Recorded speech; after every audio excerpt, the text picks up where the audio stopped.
towards any of Optivent's plot of land, you get 10k cash back instantly. Jaza basi 29 is indeed better.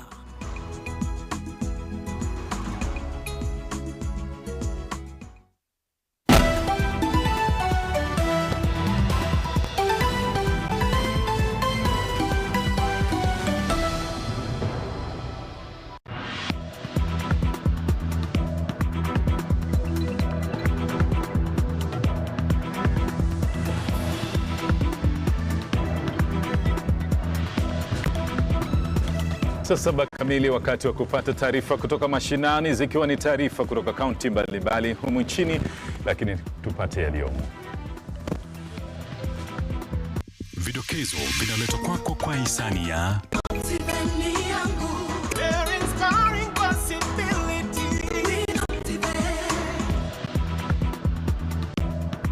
wakazi wa pwani watoa hisia mseto kuhusiana na uhamisho wa bandari kavu ya Naivasha hadi bandari ya Mombasa. Tunaomba serikali, akiwa yuko hai, akiwa amekufa, dada yetu tunaomba tusaidike ili apate kurudi nyumbani. Nataka mtoto wangu nimone, serikali ninamomba muniletee mtoto wangu. Wanawake waonyo dhidi ya ajira za Saudia, huku familia moja kutoka kaunti ya Malindi ikiomba serikali kuwasaidia kuleta mwili wa mwanao Janet Fikiri Ngowa aliyefariki Saudia. Kocha mkuu wa timu ya taifa ya volleyball ya wanawake Paul Bitoka ametaja kikosi kipya kitakachoshiriki kwenye mashindano ya volleyball ya dunia ambayo yataandaliwa mjini Uholanzi. Yippee! Kamata ploti na 349k. Oh yes, for only 349,000 Kenyan shillings, you become a plot owner at the Great Oasis Gardens, Nanyuki. The Great Oasis Gardens, Nanyuki is located along the Nanyuki-Rumuruti Road, only 11 minutes from the Cedar Mall and right opposite Mount Kenya Wildlife Estate. This is the best place to establish the getaway home that you have always dreamt about. For every 349,000 that you deposit or pay as installment towards any of Optivent's plot of land, you get 10k cash back instantly. Jaza basi 20 Nanyuki. Bigger is indeed better.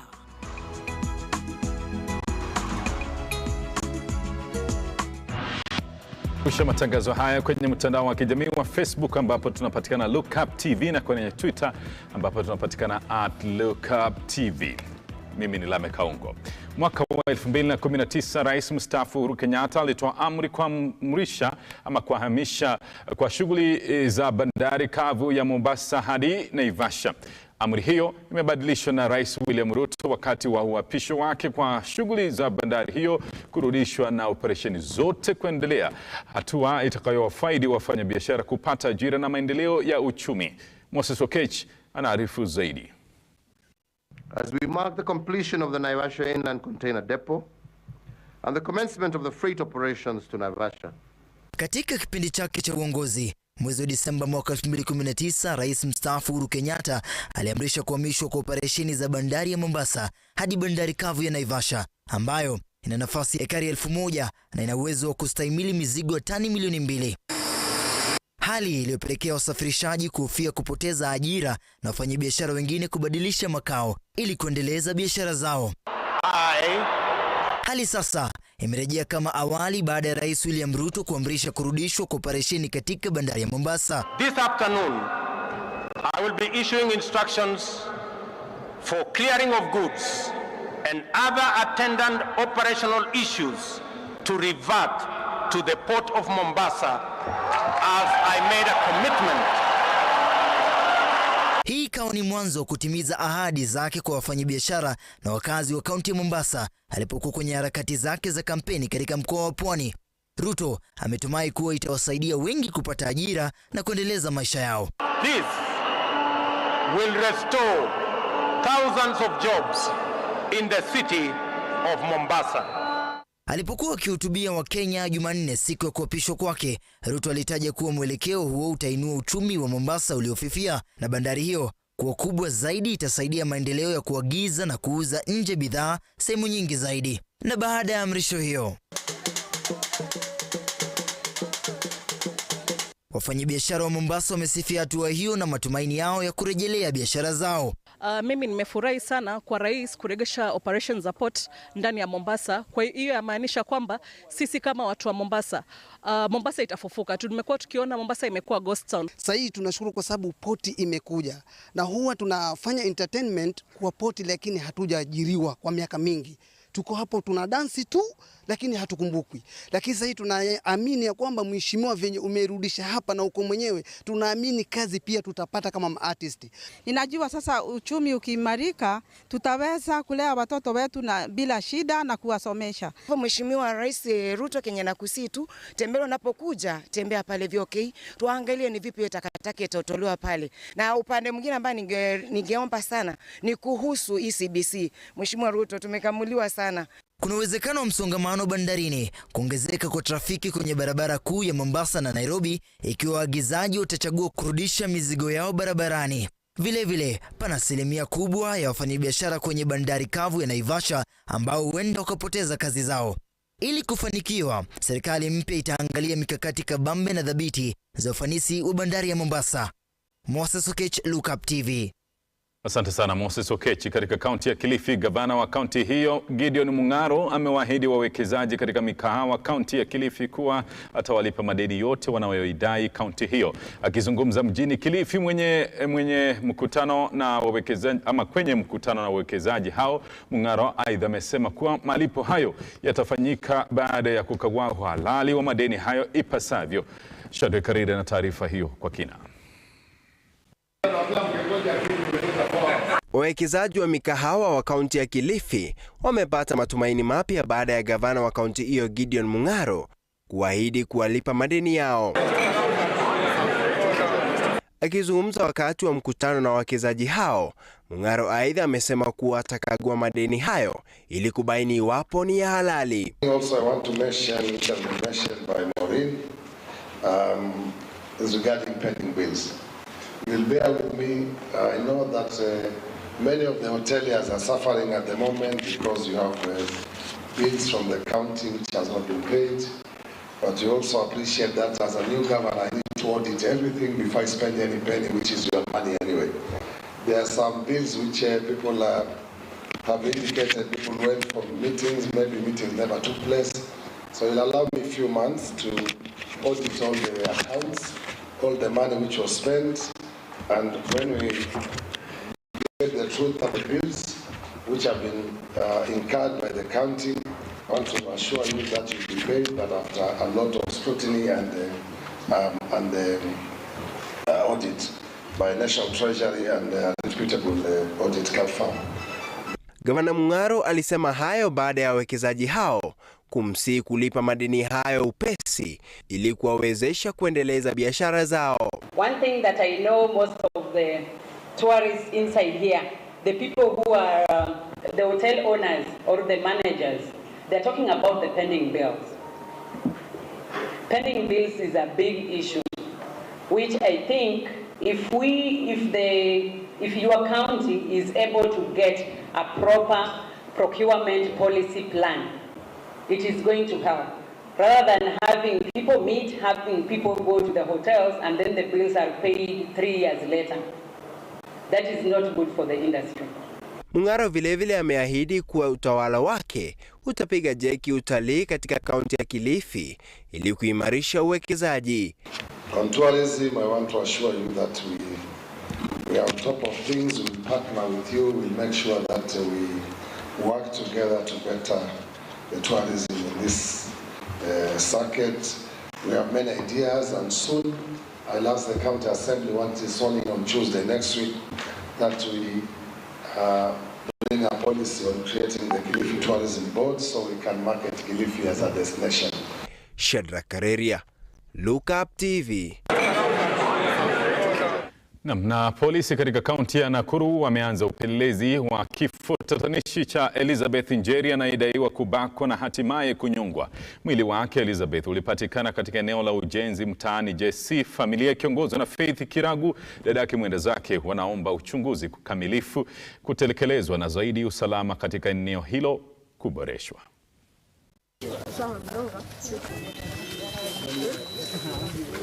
Mwili wa Elizabeth Njeri, mwanamke wa miaka 57, ulipatikana ukining'inia katika eneo la ujenzi huko JC, eneo bunge la Bahati. Mwenye ameaga ni dadangu. Kama familia tumesikia uchungu kwa wenye wamefanya hii. Tunaomba serikali tusaidie. Alipotea Saturday, ndio tulianza kushindwa kwani alienda wapi kurudi nyumbani. Polisi wa idara ya upelelezi wameanzisha uchunguzi kuhusu kisa hicho. Familia inaomba idara husika kufanya upelelezi kikamilifu na haki kupatikana kwa Njeri. Serikali tusaidie angalau igundue ni kina nani ndio wasirudi kufanya hiyo kitendo. Hiyo kitendo ni ya unyama. Amefanyiwa kitendo ya unyama. Wakazi wa mtaa huo wanazidi kuomba mashirika ya usalama kuboresha usalama katika eneo hilo, huku hofu ikitanda kutokana na mauaji hayo. Naishi hapa. Hii area ni ya JC na tumeshangaa sana. In fact kwa sababu hii kitendo imefanyika kwangu tu. Hii ni gate yangu alafu kumefanyikia tu hapa. So unaona hiyo insecurity pia hata mimi nakaa niko insecure kiasi kwa sababu nashindwa hiyo ni nini. So tungetaka tu justice ifanyike kwa hiyo familia pia na kwa hii kijiji pia. Serikali yetu angalie. Mudheu Ndalana, Lookuptv. Na familia moja kutoka kaunti ya Malindi inaomba serikali kuingilia kati ili kusaidia kuleta mwili wa mwanao Janet Fikiri Ngowa aliyefia katika nchi ya Saudi Arabia. Janet alisafiri kwa minajili ya kutafuta ajira mnamo Machi. Mashirika mbalimbali yameungana na kuonya dhidi ya kusafiri katika nchi za Mashariki ya Kati. Huzuni imetanda katika kijiji kimoja kaunti ya Malindi baada ya mwanao Janet Fikiri Ngowa kufariki akiwa nchi ya Saudi Arabia alipokuwa ameenda kutafuta riziki. Akizungumza, mamake Janet Dama Sofa ameiomba serikali ya kaunti ya Malindi kumsaidia kuuleta mwili wa mwanao nyumbani, akiongeza kuwa Janet aliwaacha nyuma watoto wake. Mimi ninataka yule mtoto wangu nimwone huku alikufa aliko moyo. Ninataka mtoto wangu nimwone. Serikali ninamwomba muniletee mtoto wangu. Nina kilio, nina watoto. Mtoto wangu aliniwatia wajukuu hapa, sina ya kuwafanya hawa wajukuu. Dadake Janet, Elizabeth Kadzongoa, amesema kuwa Janet alisafiri ili kuweza kujikimu kimaisha na kuwa hawakutarajia atarudi akiwa maiti. Ndo mimi basi nakuomba wewe gavana ambaye ni rais wetu wa huku Malindi Kilifi County.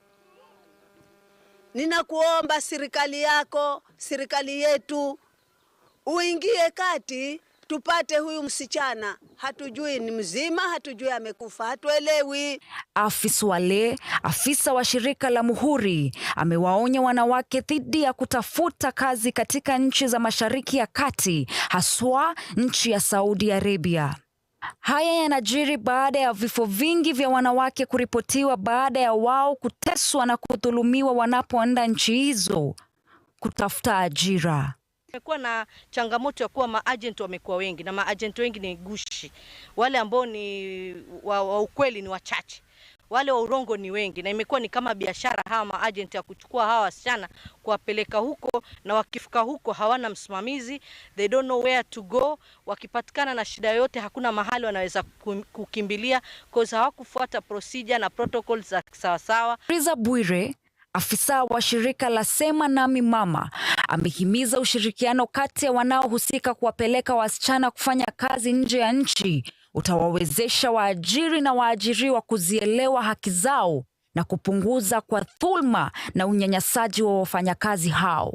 Shirika la Muhuri limeiomba serikali kutilia mkazo suala la usalama wa Wakenya wanapoenda kufanya kazi nchi za nje.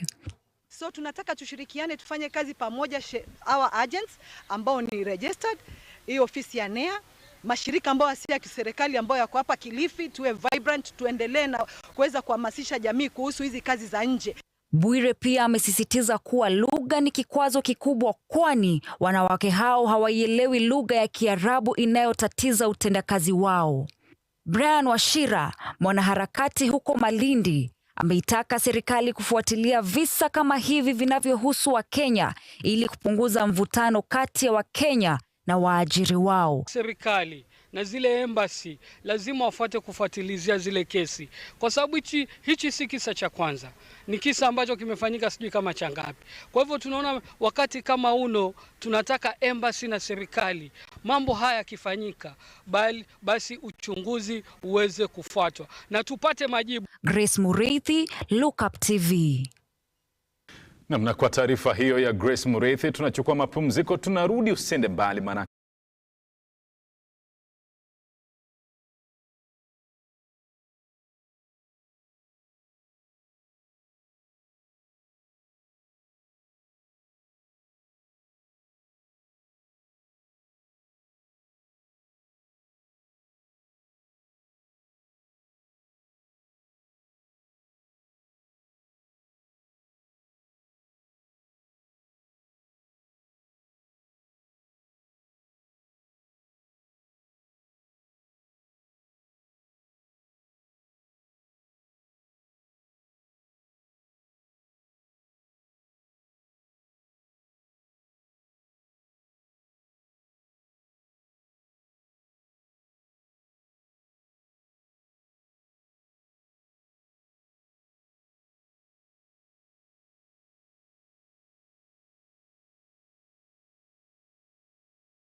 Na mtazamaji, karibu tena katika taarifa zetu kutoka mashinani, lakini kabla hatujaingia katika spoti, na mwezi wa Juni tarehe 30 rais mteule William Ruto, ama rais sasa mwenye yuko, jana aliweza kuapishwa, alisoma manifesto yake mbele ya taifa ya Kenya. Manifesto 10 ama kiangazia masuala 12 ambayo ataangazia katika mipango yake ya kwanza. Hebu na tupate taarifa hiyo iwapo tafiki manifesto hiyo, ambapo mwanahabari wetu Moses Okech aliweza kuketi na mwana mikakati Sikolia Kisaka kupata taarifa hiyo. Hebu na tupate walichokisema. Muungano wa Kenya Kwanza ulitoa manifesto ya masuala 10 ambayo yataangazia anga ya serikali yake. Kinara wa muungano huu William Ruto alisoma kuwa mwaka 2023 mwaka 2027 wa fedha kwa sekta ya kilimo utaweza kutengewa shilingi bilioni 250. Well, when you talk about agriculture, and it's interesting that it's actually the first thing that he talked about. Going back, you'll find that first of all, the president-elect, he's actually a farmer as well. Nazungumza na Sikoli Kisaka, mwanamikakati ambaye ananielezea hali halisi ya sekta ya kilimo ambayo ndio nguzo kuu ya uchumi wa taifa. We are very, very weak. It is actually a terrible state. I would say up to this point, the government has largely abandoned farmers. We are on our own. And yet when you look at the organic fertilizer, for those who are using it, it's a lot cheaper and it's readily available. But then because government has not gone in that direction and helped to sensitize people about it, helped to support the people who are in that business, we're seeing people struggling and even at times planting without any fertilizer just because they couldn't get this other fertilizer.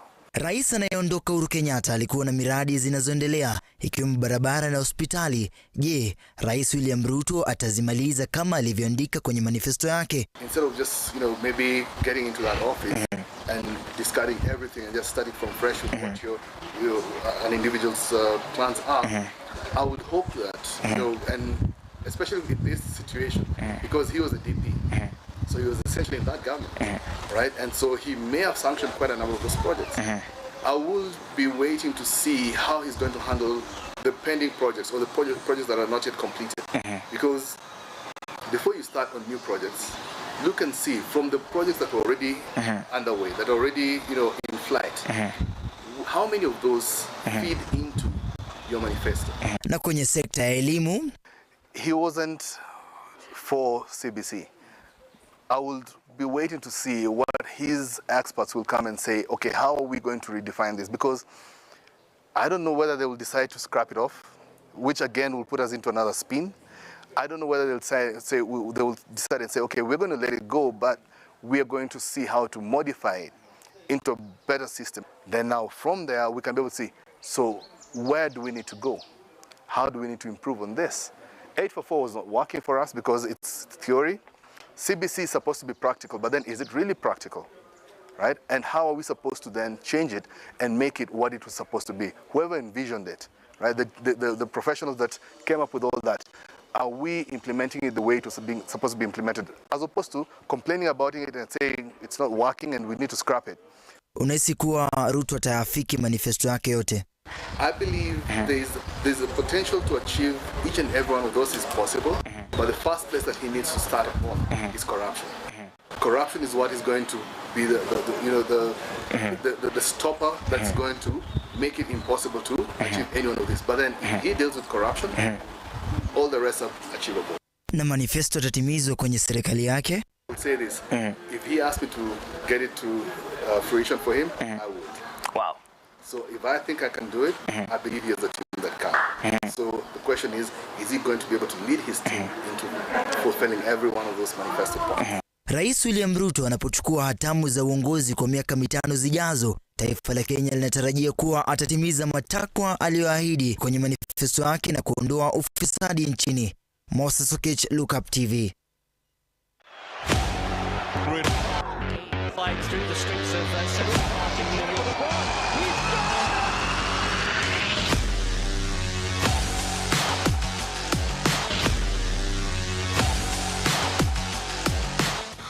Safi kabisa, zamu yangu kujaja viwanjani kujulisha ile ambayo imejiri viwanjani kama ilivyo ana desturi. Jina langu ni Robert Chacha. Tuanze na gofu, na ni kwamba Daniel Kiragu wa kutoka gofu ya Muthaiga ndiye mshindi wa makala ya mwaka huu ya gofu ya Safalu. Kiragu alimshinda Elvis Muigwa kwa alama 228 kwenye golfu ya raundi ya 18. Hebu tazama vile ambavyo